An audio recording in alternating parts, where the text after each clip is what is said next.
Hi! In front of me is Cubot X19 S, and today I would like to show you how you can customize theme of your keyboard on this Cubot. First of all, go into Settings and scroll down. Now you need to select System, Languages and Input, Virtual Keyboard and Gboard. Over here, tap on Theme and click on this plus sign under My Themes. Then select the photo by clicking on the chosen one, pinch it to scale and drag it to move. When you're done, tap on Next.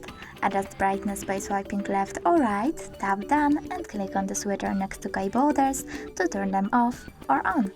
When you're done, select Apply over here, and now when I go back, I can see that theme of my keyboard has changed. Thanks so much for watching. If you enjoyed this video, smash that like button, comment and subscribe. Bye!